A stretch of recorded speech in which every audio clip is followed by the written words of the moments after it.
boss a liar, but she's a pretty straight shooter. Anyway, so we'll talk about increases, and by increases, here's what I mean by it, just so we're using similar words. We're going to increase the activity you do to increase the number of sales, as opposed to working to increase sales, because the sale has very little to do with your success. It's the activity. The more activity you have, this is a numbers game. The more activity you have, the better chance you're going to have to make it sell. But the other thing we're going to talk about doing is on the sales that you do make, how to increase the percent of wallet share that you get.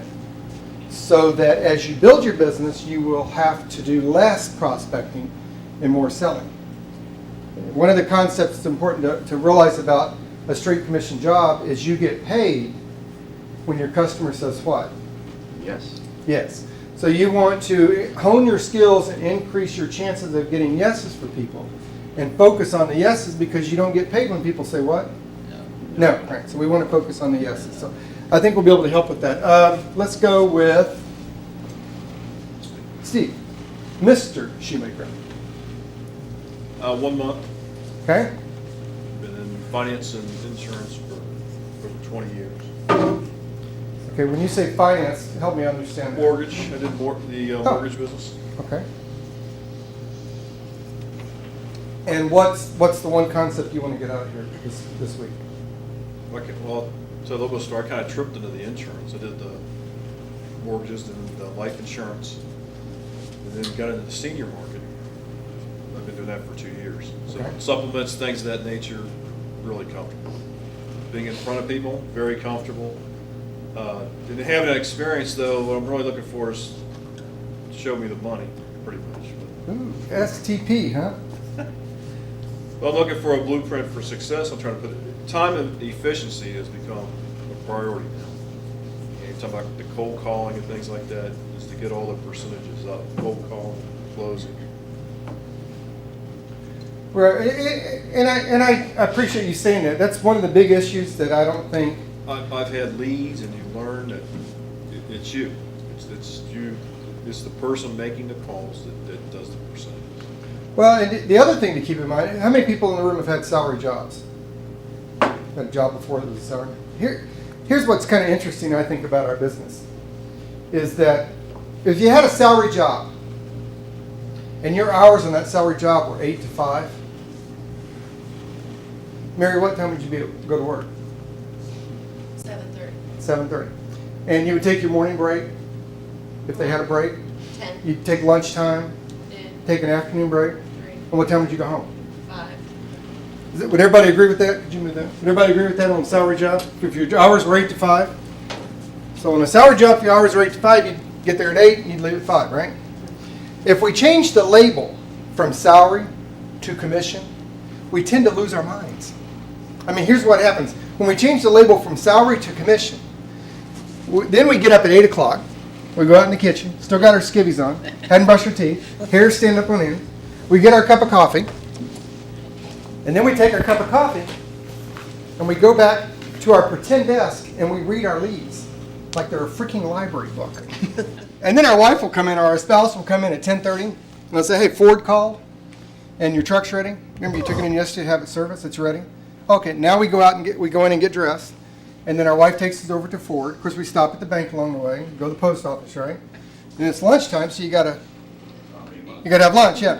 Then you go pick up your car. Then you come back and you make 1 or 2 phone calls. And your manager calls you and says, "What you doing?" You say, "Man, I make phone calls all day and I can't get an appointment. These leads suck." The truth is, we don't really treat our business with respect, right? When you have a salary job, what makes us show up at 8 o'clock? The boss. Well, how does the boss make you show up? The paycheck. Yeah. Well, what would happen to the paycheck if you didn't show up? You wouldn't get it. So does the boss make you show up, or the importance of the paycheck? According to the paycheck. Now, here's what I find interesting. If you had a salary job, you work 8 to 5. Think back to a time when you had the salary job, you worked 8 to 5. And Monday, Tuesday, Wednesday, Thursday, and Friday, you don't show up and you don't call. The next week, Monday, Tuesday, Wednesday, Thursday, and Friday, you don't show up and you don't call. On that third Monday, when you show up, more often than not, what do you think your boss's reaction is going to be? Adios, amigos. Who would agree with that? See you later, maybe?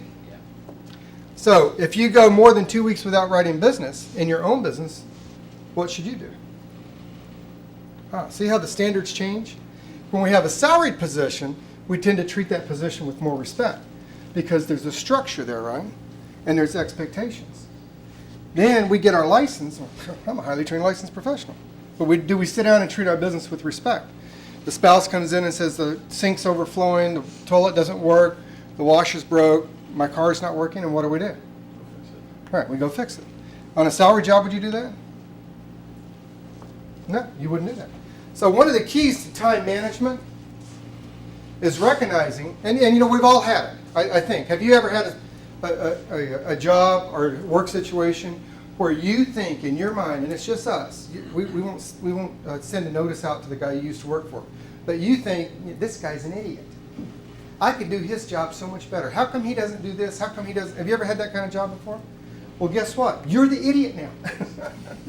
You're the boss. When you sit at your kitchen table, the board just met.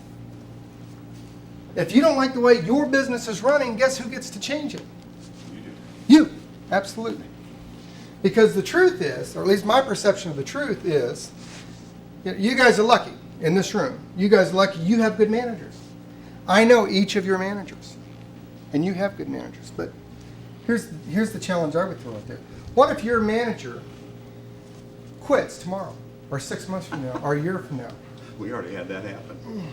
And what happens to your business if the success of your business comes from what your manager does and not from what you do? See, the truth in our business, in my experience, the truth is the success of your business has nothing to do with your manager, doesn't have anything to do with your leads, and it doesn't have anything to do with underwriting. I mean, here's who I think, in my experience, has issues with underwriting. If I have 15, Tony, if you have 15 applications pending, okay, can you see that happening in your mind? You've written 15 pieces of business, Hopefully, yeah. okay, and 2 of them don't get issued, but 13 get issued that you have to deliver. How important are the 2 that didn't get issued to you? Not No, very. very important. Now, you've only got 2 applications pending. 2, Steve, and 1 doesn't get issued. What just happened to your business? 50%. Yeah, you lost 50% of your business, right? Those are the people who complained about underwriting.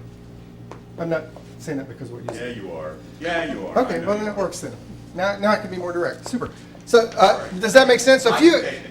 if you have 15 pending and 2 don't get issued, now what most people, the newbies that we call the neophytes, the new people in business, they'll focus on the 2 that didn't get issued, not the 13 that did get issued.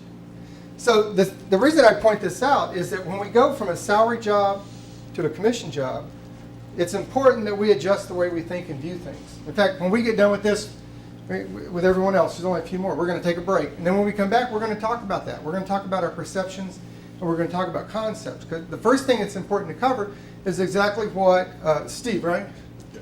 Exactly what Steve said, having a blueprint. And we put a blueprint in front of you. I put this blueprint in front of you. It's an agent business planning guide. And there's a reason why I created this for you. When I started with American Republic, not to be disrespectful to them, but as an agency manager in Knoxville, the first thing I said to the guy that hired me, the regional manager that hired me, is, can I have the policy and procedure manual? Okay, well, see, we don't have one.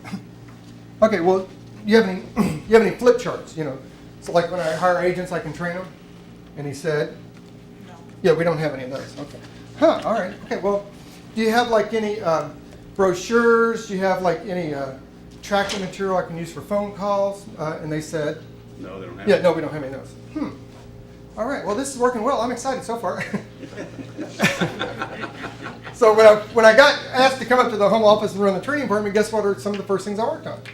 Those sirens. Exactly. So now that you're your own business owner, I felt like the first thing that we needed to work on was, how do I get licensed? How do I build a business plan? So we're going to talk about that. We're going to talk about building a business plan, what the concept means of running your own business. And then from that, we're going to get into marketing, what the market is, what prospecting, and some specific techniques. So anyway, it's a long way around to address that, but I think we can help you with that. Let me go down here and, I did you, right? Construction? Frank or Franklin? Frank, All right, Frank. been with the company 1 month. Okay? Prior to that, I was in banking, about 35 years. leaving because of change of management, new management. They- Suckers do that once in a while, don't That's they? right, that's right. You know, if a manager would just, it's kind of like people, you know, right? The people who agree with your opinion, you think, yeah, that's a pretty smart guy. People that don't agree with your opinion, you think, what? Don't like Yeah, that. he's an idiot, right? Yeah. Wouldn't it, if they just hired managers you liked and would do things the way you want them to do them, right? That's right. So what one thing are you looking to get out of this? I think sales skills and confidence too. And I'm on the other side of the desk now, you might say. All right. Well, again, I appreciate you saying that. I think confidence is a huge piece of the puzzle. When we come back from a break, we're going to talk a lot about that. Mary, how long have you been with the American Republic? 3 weeks. All right. And what industry were you in before you came here? I sold pharmaceuticals, Oh. medical devices. To doctors' clinics or to doctors or? Pharmaceuticals to clinics and hospitals, and then durable medical to nursing homes, hospitals, doctors. Okay, all right. So you're used to working with gatekeepers, Correct. right? Yeah. Getting through those gatekeepers, Yeah. doing the 5-minute presentation. 30 seconds. 30 seconds, because that's about what they give you, right? Yeah. And closing up front, right? Because Right. it's the office manager who's important, not the doctor, right? That's correct. If the office manager doesn't say, hey, you should buy these from her, the doctor's probably not going to say what? Yeah, he doesn't care. Yeah, he doesn't care about all. Yeah, good. What's the one thing you're looking to get out of this? I'm with Steve as far as the blueprint strategy. It's Okay. my first time being self-employed, so some form of business plan would be good. Good. Well, I think we'll be able to help with that. You know what's ironic? I was talking to someone yesterday, and they were talking about how to get a promotion at their job, and that they felt like there was a lack of opportunity. And here's what my input to that was. The truth is your employer doesn't create a promotion for you. The value you bring to the table creates the position. And the chances are, if you haven't trained someone to do your job and an opening comes up that's a promotion, even if they see that you would be good at that job, they're probably not going to put you in that job because now they have to find someone to fill your spot. And that's kind of like owning our own business, as we become the chief cook and bottle washer. So again, I think the blueprint's important to make sure that we focus on the things we get paid for, and we automate or pass off as much of the things that we don't get paid for as we possibly can. And I think we can help with that. Steve, how long have you been with American Republic?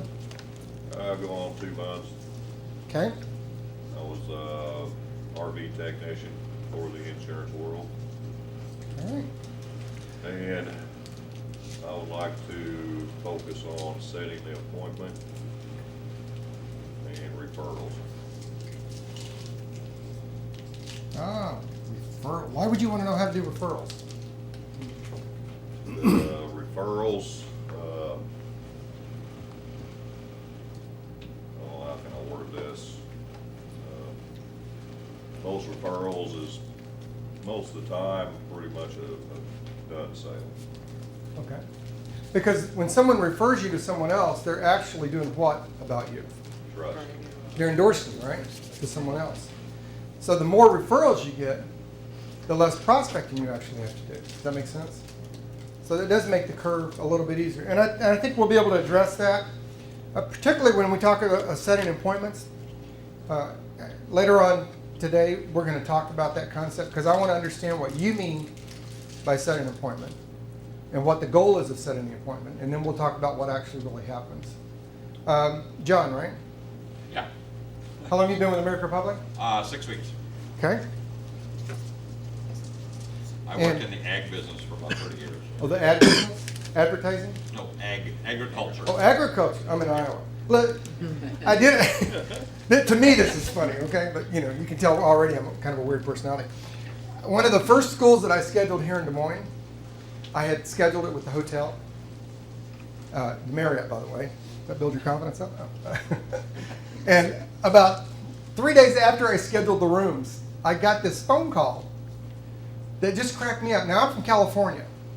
So, you know, you have to understand, people in California, we watch the news, and in the wintertime, we'll see that you guys have 0-degree weather, -10 wind chill, 14 inches of snow, and we're sitting back there in the Laughing. wintertime in 60-degree weather thinking, what idiot would choose to live in Iowa? Okay, well, now I'm the idiot. But the hotel calls me up and says, we can't do those dates. Well, why not? Well, we had the pig convention. What the? The pig convention? I guess that's like a big thing here in Iowa, man. I mean, every hotel in town was filled up with the pig convention. So I sent this email out to all the managers and said, we're going to have to change the dates. I know I'm just an old California guy and I'm not really smart about a lot of things, but can you believe we can't get the rooms because of a pig convention? Now, how many emails do you think I got from like Wisconsin, Illinois, Missouri, Iowa? I got emailed back from managers that, well, you're stupid, man. That's a big thing here. Never heard of it. The ag business is really funny to me. All right, anyway, enough of my story. So when you said the ag business, can you help me understand what you mean? I sold feed additives to Oh. companies, Okay. Lennox, Cargill's, all those. And what one concept, what one thing would you like to get out of here? In other words, on Friday when we leave, you can say, well, I want to kind of learn about this, and I got How to make it effective on cold calls. Okay. I'd like to sell them first time. One call close. that. Well, we're going to talk about that. We're going to talk about the concept of the one call close, and we're going to talk about the concept of package selling, and when the time does create itself for you to do the two call. But what we're really going to talk about when we talk about the close, whether it's one call or two time, what we're really going to talk about is keeping the end in mind, the goal of it. And the goal, it would be for your customer to do what? For your prospect to do what? Say yes. To buy, right? Is that what you're looking for them to do? So in order to do that, it's very important that we get what up front? What would you think we should get up front? Yes. What would you say, Mary? I'm looking for the word. Confirmation of some sort. A commitment, right? Commitment, yeah. A that's commitment correct. up front. So we're going to talk a lot about how to build that commitment up front. And the commitment is, I would akin it to the close. The commitment begins with the very first contact. Let's do this. You can kill it now. I've got quarter till. That's because I forgot. Yeah. All right, I'll take blame for it. You want me to take blame for it? I'll take blame. All right, are you still running? Okay, we'll go ahead and I apologize. I apologize. That was Linda's fault, and I'll correct that. Hey, Kyle, pass that off, sir. Okay, Fred, could you, how long have you been with American Republic? 1 month. 1 month, all right. And what industry were you in before this? Right before this. Okay, don't get picky. Now, you're really gonna be a problem, aren't Well, you? I started out selling candy with Lifesavers Incorporated, and then I moved into the packaging industry with Packaging Corporation of America. And then I sold clothes for 25 years. I was with Levi Strauss and Company. I sold to the department stores. Oh, okay. For 20 years. So you used to sell in within a process, the store buyer and that whole process? Yeah, the buyer, the merchandise manager, the general merchandise manager, the president. Okay. And then I was a broker for Morgan Stanley Dean Witter for 3 years. Is that right? Yep. Okay, cool. And then we did the mortgage sales, and then now we're And here on you are. insurance. You're gonna We've figure been this doing for a animal few out, years. huh? Please, You're gonna figure this animal out, huh? we're gonna tackle it and kill it. What's the one thing you'd like to get out of this? Money. Give you? My reward. I get mean when you mess with my green, right? All right. Okay, so Money, huh? for you, that's good. For me, I smell failure. Because on Friday, I want to be able to go back and say, did we help you with this? So if I say, what am I going to be able to say I helped you with? Really, what I want to do is perfect the prospecting, getting in front of the people, because I've got a 100% close ratio so far. I mean, I haven't seen that many people, but I just want to get in front of more people. That's the secret right there. Prospecting, referrals, walk and Okay. talk, whatever it is. Yeah, it's kind of a weird, again, it's a weird animal. If you don't have someone to present your product to, then you're Out of business. unemployed, right? Didn't mean a lot. Now, the good news about our business is on Monday morning at 8 o'clock, each and every one of you in this room have one thing in common with the top 10 producers that we have. You know what that is? We're all starting out. Yeah, you're also blank. Everybody's blank. Okay, now I told you, I was going to ask you when we got done doing this process, look at this, what we wrote up here. And what industry should I have been in? A doctor, right? Wouldn't that be great at writing prescriptions? Can you read this? So I've been really good at writing prescriptions. Now, if it didn't involve blood or sick people, because I can't really stand sick people, I've been a very successful doctor just writing prescriptions. All right, let's take 10 minutes. So we'll come back at about 2 minutes after 9. Is that fair?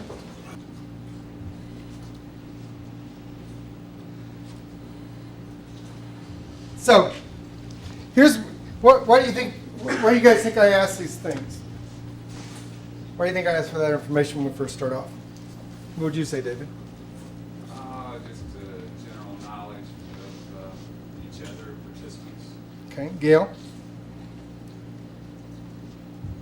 Everybody needs something different, Okay. but we all need all of it. Well, Linda, one of the reasons why I asked this is, first of all, you're all hearing the information at the same time in your career. Whether you've been here 1 month or 5 months, you're all hearing the information at the same time in your career. So really, the truth is, you guys are a team. I mean, nobody's going to understand how you feel about the information and the results you're going to get from implementing the information, as well as those of you in this room. So the best person to help support you as you go forward is each other.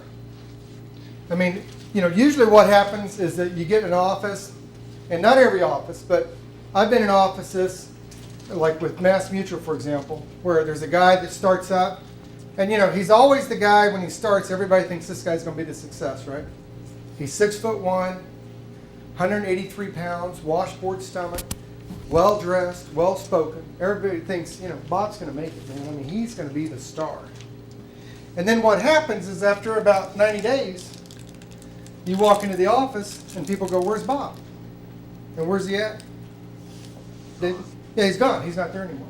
The guy who made it is that guy that's 5'2", 280 pounds, and he walks in with 3 apps in his hands, and he says, "Hey, can you help me fill these out? I don't know if I did them right." And everybody looks at him and thinks, what do they think? How the heck did this guy make it? So the truth is, I wish when you guys walk in the room, I could have a picture of a successful agent up here for you. But I don't have a clue what they look like. Don't have a clue. Because they all come from different backgrounds. When I do manager training, I'll do this exact same thing with managers. And then a little bit later, we'll talk about recruiting.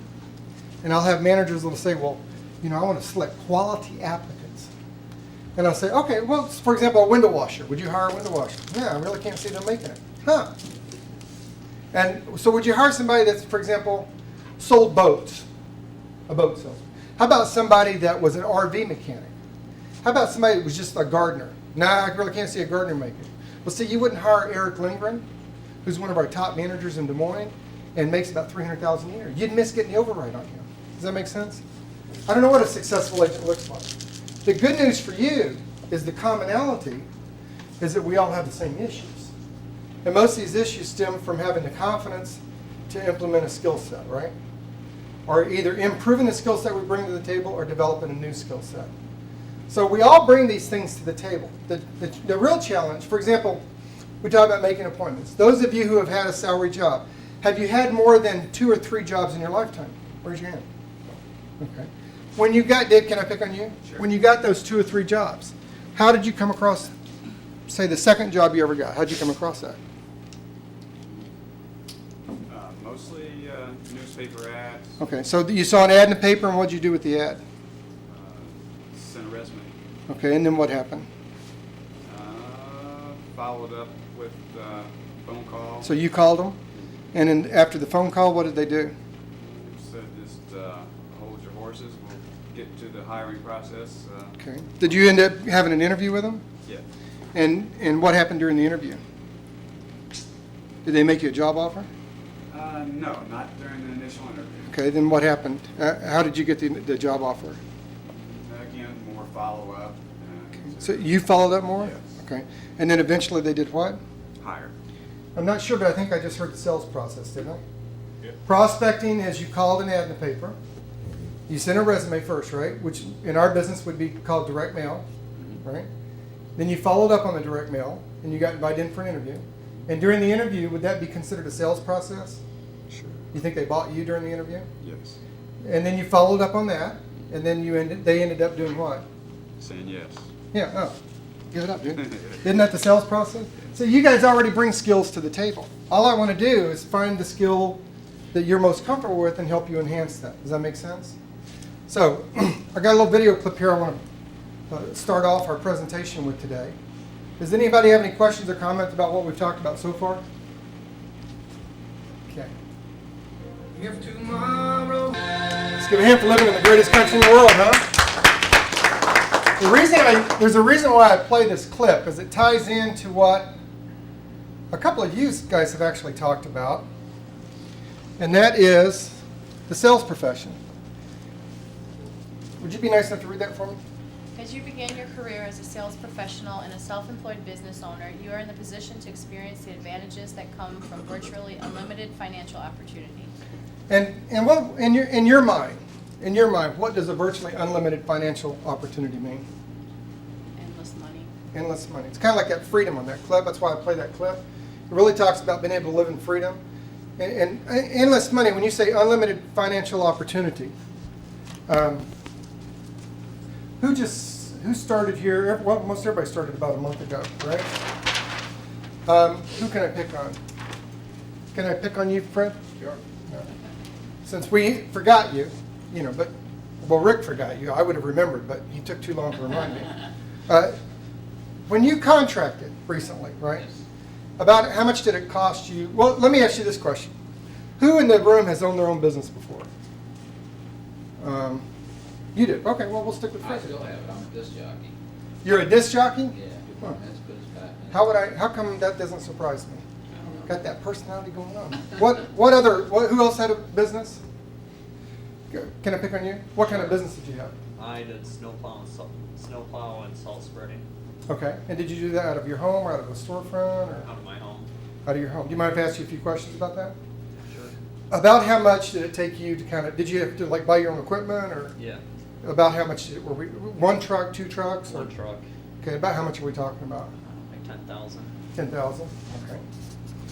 And that was just the cost of the truck? Did you have to have insurance for that? I was supposed to. That means no, right? Yeah. You see, I'm married, how I read between the lines? I have the last word in every argument with my wife. It's called yes, dear. So what other costs were associated with? Did you have anybody work for you? No. Okay, so did you make money doing this? Yeah. Okay, about how much money are we talking about over a year?